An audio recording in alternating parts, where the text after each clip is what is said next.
জান্নাতে গিয়ে বিড়ি খাওয়া যাবে কি? জান্নাতে গিয়ে বিড়ি খাওয়া যাবে কি যাবে না? আহারে, প্রথম কথা হচ্ছে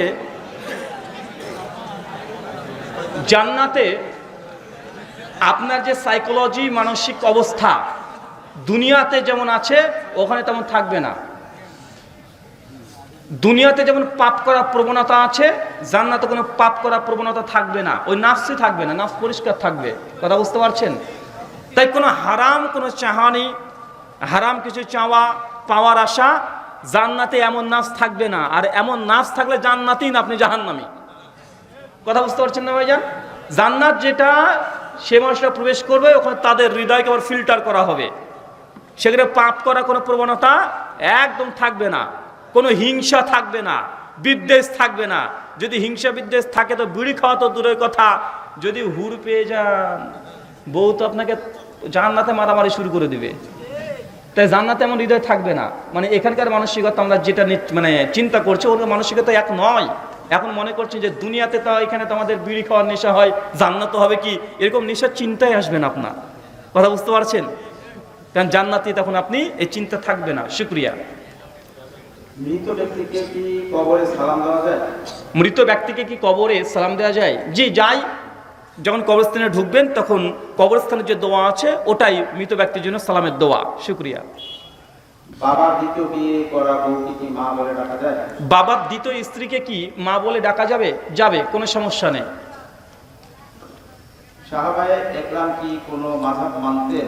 সাহাবা রাদিয়াল্লাহু আনহুম আজমাইন আলাইহিস সালাতু ওয়াস সালাম, তারা কি কোনো মাযহাব মানতেন?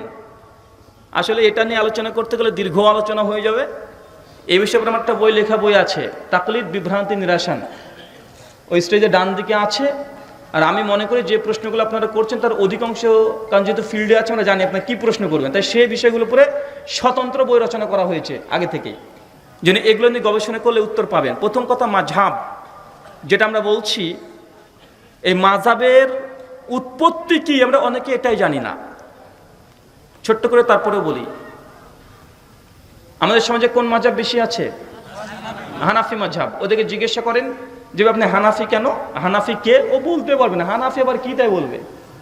ভাই হানাফি অন্য কিছু না, হানাফি একটা মানুষের নাম, একজন অনেক বড় আলেমের নাম। আল্লাহ রাসূলের মৃত্যুর ৭০ বছর পর পৃথিবীতে একজন আলেম এসেছিলেন। কথা বুঝতে পারছেন? আলেম এসেছিলেন, তার নাম হচ্ছে নোমান বিন সাবিত আল কুফি আল জুতি তার নাম। তিনি কুফাতে জন্মগ্রহণ করেছিলেন, কুফাতে মৃত্যুবরণ করেছিলেন। ৮০ হিজরিতে জন্ম, ১৫০ হিজরিতে মৃত্যুবরণ করেন। তিনি একজন আলেমের দিন ছিলেন, কোরআন সুন্নাহর অনেক বড় পণ্ডিত ছিলেন। ইনি যে ফতোয়া ফারাজগুলো দিয়ে গেছেন, যারা তার ফতোয়া ফারাজগুলোকে মেনে চলে তাকে বলা হয় হানাফি। কথা বুঝতে পারছেন? এরপরে আরেকজন ইমাম আসলেন, তার হচ্ছে ইমাম আনাস বিন মালিক, জন্ম ৯৩ হিজরি, মৃত্যু ১৬৪ হিজরি। ইনি যে ফতোয়া ফারাজগুলো দিয়ে গেলেন, যারা মানে তাদেরকে বলা হয় মালিকি। আরেকজন হচ্ছে শাফি, একই অবস্থা, হাম্বলি, একই অবস্থা। তো এগুলো কি বলেন তো ভাই? এক একজন আলেম, আর আলেমের কোরআন হাদিস বুঝে যে ফতোয়া দিয়ে গেছে, যারা মানে তার নামের দিকে নিসবত করা হয়।